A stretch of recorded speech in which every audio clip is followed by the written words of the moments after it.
सोमवार की सुबह बडनेरा के मिलचाल परिसर की महिलाओं ने उपायुक्त को एक निवेदन सौंपा। इस निवेदन में मिलचाल स्थित महानगर पालिका के खुले मैदान परिसर में अतिक्रमण के संदर्भ में शिकायत की गई और इनकी शिकायतें क्या थी पहले वो सुनते हैं। गोपाल उलटे काल काय घटना घडली तुमच्या सोबत? त्यानं आम्ही त्याचे बल्ले काढायसाठी गेलो तर त्या माणसानं आले माणसानं मारत बसले मला किती वाजताची घटना होती ताई? 5:30 वाजताची। काय काय नेमकं प्रकरण काय? कशामुळे तुमच्यावर हमला झाला?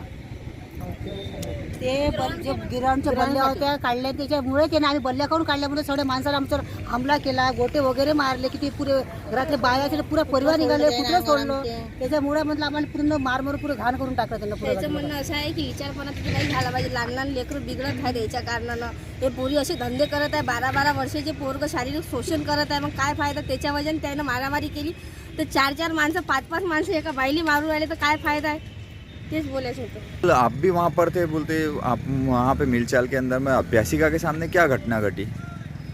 अभ्यासिका के सामने ऐसा प्रकरण हुआ है कि जो बच्चों का जो खेलने का ग्राउंड है वो ग्राउंड पे संगीता नामक कुर्मी और उसके और भी कोई नातेवाईक वहाँ पे अतिक्रमण करते। अतिक्रमण करने के माध्यम से ये लोग अतिक्रमण हटाने के लिए या बोलने के लिए उनको गए तो उन लोगों ने मुंबई से जो लोग बुलाए थे वो लोगों ने वहाँ पे फतरे मार के मारहान किए। उसके बाद हम लोग पुलिस स्टेशन गए। पुलिस स्टेशन में भी हमको उतना इंसाफ नहीं मिला जितना मिलना चाहिए। और उसके बाद में वो जो रूम बना के जो किराए से देते उसमें गलत प्रकार चलते रहे, जैसे कि गांजा पीना, छोटे छोटे बच्चों का शारीरिक शोषण करवाना, और इसी के माध्यम से सब काम चल रहे हैं। आपको कहाँ मार लगा? आपको भी छोटे? आपको लगा हुआ है, ये यहाँ लगा हुआ है। जिस प्रकार से आपने मिलचल परिसर की महिलाओं द्वारा दी गई जानकारी जानी, उसी बात में ये बात भी सामने आई है कि बीते 2 दिनों से मिलचाल परिसर की इन महिलाओं के साथ में दूसरी महिलाओं के साथ में विवाद चल रहा था और उस संदर्भ में उन्होंने शनिवार को भी बडनेरा पुलिस स्टेशन में शिकायत दर्ज कराई थी। लेकिन रविवार की शाम ये मामला उस वक्त तूल पकड़ गया जब अतिक्रमण धारक दोबारा अतिक्रमण करने आए थे। यह देख क्षेत्र की महिलाओं ने अतिक्रमण वासियों को अतिक्रमण करने से रोका, लेकिन इसी बीच महिलाओं पर पत्थरबाजी शुरू हो गई। इतना ही नहीं तो उन महिलाओं ने मिलकर अतिक्रमण हटाने आई महिलाओं के साथ में जमकर मारपीट भी की। इसमें 2 महिलाएं घायल भी हुई थी, जिसके चलते मिलचाल परिसर की महिलाओं ने इस संदर्भ में दोबारा बडनेरा पुलिस स्टेशन में शिकायत भी दर्ज कराई है। लेकिन इस संपूर्ण घटनाक्रम में जहां सोमवार की सुबह मिलचाल परिसर की महिलाएं जब उपायुक्त के पास शिकायत करने पहुंची तो वहीं इस संदर्भ में हमने जानकारी जुटाई तो बात ये सामने आई कि जिस अतिक्रमण के संदर्भ में मिलचाल परिसर की महिलाएं शिकायत कर रही है, उनका कहना यह है कि हम लोगों का महानगर पालिका ग्राउंड से कुछ भी लेना देना नहीं है। हम तो अपने स्थायी घर पर बीते 30 वर्षों से रह रहे हैं और जिस प्रकार से क्षेत्र में अवैध धंधों की जो बात चल रही है, उन धंधों से हमारा कुछ भी लेना देना नहीं है। लेकिन ये मामला अब और ज्यादा गर्माता ही जा रहा है। इस मामले में मिलचाल परिसर की महिलाओं ने अब मोर्चा खोल दिया है और मिलचाल परिसर की महिलाएं आगे क्या कदम उठाएंगी, ये भी देखने जैसी बात रहेंगी। मेलघाट की आर्थिक राजधानी धारनी में सोमवार की सुबह उस समय खलबली मच गई जब धारनी के प्रतिष्ठित नागरिक एवं पूर्व नगर सेवक आसिफ सौदागर के मकान को अज्ञात चोरों ने निशाना बनाकर घर में रखे सोने चांदी के आभूषण सहित लाखों रुपए नकद पर हाथ साफ कर दिया। शहर में ये सबसे बड़ी चोरी की घटना होने की चर्चा नागरिकों के बीच में सुनने को मिल रही है। बताया जाता है कि समूचा परिवार सगाई के लिए धारनी से अचलपुर गया था। घर में कोई भी नहीं होने का पूरा फायदा अज्ञात चोरों ने उठाते हुए बीते रात घर में प्रवेश करके घर में रखे लाखों रुपए के सोने चांदी के आभूषण सहित लाखों रुपए नकद पर हाथ साफ कर दिया। सुबह जब आसिफ सौदागर अपने रिश्तेदार के साथ अचलपुर से धारनी लौटे तो तब उन्हें घर में चोरी होने का पता चला। मैं आसिफ सौदागर बोल रहा। मैं हमारे भाई की लड़की की सगाई में हम सब के सब पूरा परिवार हमारा अचलपुर गया हुआ था और कल हम लोग वहीं रुके थे, शाम में भी वहीं रुके थे और वहाँ से सवेरे हम बड़े भैया, मैं, हमारा एक अनिक भाई है, तीनों मिलके हम धारनी पहुँचे। सामने का ताला खोले, ऊपर चढ़े तो ऊपर चढ़ के जो देखे तो पूरा लॉक है ना, अलमारी के पूरे लॉक टूटे हुए थे, दरवाजे के लॉक टूटे हुए थे। अलमारी में से पूरा पैसा जो भी सोना चांदी था जो था सब पूरा लेके चले गए। कितना अंदाजन नुकसान हुआ अपना? अंदाजन कम से कम मेरे हिसाब से तो 30-40 लाख का, 30-1 लाख का पकड़ो कम से कम। इसमें क्या क्या था? कैश और कैश था 3-4 लाख रुपए, बाकी घर में बहू के जेवर, लड़की के जेवर, घरवाली के जेवर, सबके जेवर थे। सबका जेवर सोना चांदी घर में जो भी रहता है सब जो भी जमा थे बच्चों के इनके सब लेके चले गए तोड़ ताड़ के। आसिफ सौदागर ने तुरंत घटना की जानकारी पुलिस महकमे को दी और धारनी पुलिस स्टेशन के प्रभारी आईपीएस अधिकारी निकेतन कदम अपने दलबल के साथ घटना स्थल पर पहुंचे, जबकि इस चोरी की जांच के लिए अमरोती से डॉग स्क्वाड को भी बुलाया गया था।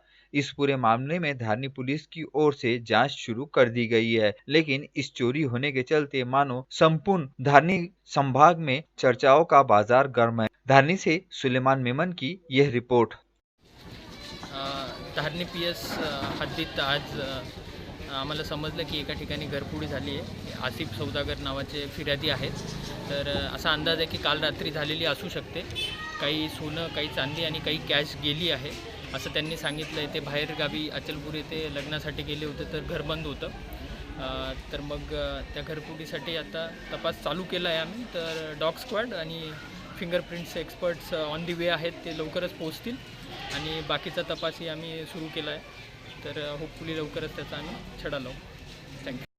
रविवार की देर रात नागपुर वरुड़ राज्य परिवहन की बस क्रमांक MH40 AQ 6056 जब वरुड़ की ओर जा रही थी कि तभी रात 8 बजे के आसपास ढक गांव के पास सदावर्ती नदी की पुलिया पर सामने से आ रहे ट्रैक्टर क्रमांक MS27 L 298 से बस की अचानक टक्कर हो गई। इस दुर्घटना में राज्य परिवहन की बस पुलिया की सुरक्षा दीवार को तोड़कर नदी में जा गिरी। इस बस में 25 से 30 यात्री और वाहक के साथ ट्रैक्टर चालक भी जख्मी होने की जानकारी सामने आई थी। दुर्घटना की खबर जैसे ही ग्रामीणों को मिली तो ग्रामीण तुरंत ही नदी परिसर पर पहुंचे और घायलों को बाहर निकालकर तुरंत आमनेर प्राथमिक स्वास्थ्य केंद्र एवं वरुड़ के स्वास्थ्य केंद्र में रवाना किया और इसमें से गंभीर घायलों को रातों रात ही अमरोती इलाज के लिए रवाना कर दिया गया था।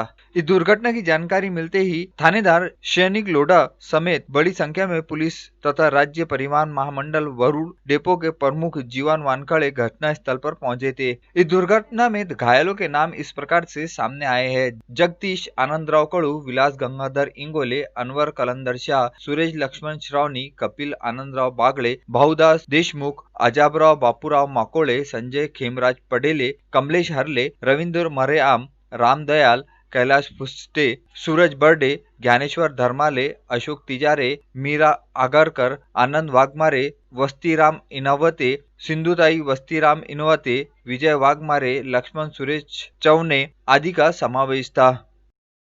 शहर पुलिस आयुक्तालय अंतर्गत लापता हुए मोबाइलों की जांच करते हुए साइबर सेल पुलिस ने कुल 104 मोबाइल शहर के अनेक स्थानों से जमा किए थे और सोमवार की सुबह पुलिस आयुक्त डॉक्टर आरती सिंह के हाथों 104 मोबाइल उनके मूल मालिकों को सौंपे गए। आपको बता दें कि कुल 12 लाख रुपए कीमत के ये 104 मोबाइल लापता होने की शिकायतें पुलिस आयुक्तालय अंतर्गत विभिन्न थानों में दर्ज थी और इन सभी पर साइबर सेल पुलिस ने सतर्कता के साथ में खोजबीन अभियान चलाते हुए ये मोबाइल जमा किए थे। अपने खोए हुए मोबाइलों को पाकर सभी मूल मालिकों के चेहरे पे रौनक नजर आ रही थी और सभी ने पुलिस आयुक्त डॉक्टर आरती सिंह का भी आभार माना और उसी के साथ में पुलिस दल का भी आभार माना। मिसिंग या चोरी गए मोबाइलों का पता लगाने में साइबर पुलिस थाने के निरीक्षक रमेश टाले, तत्कालीन पुलिस निरीक्षक परवीन काले, सहायक पुलिस निरीक्षक रविंद्र सहारे, हेड कांस्टेबल सचिन भोयार, मयूर बोरकर, पंकज गाड़े, प्रशांत मोहड़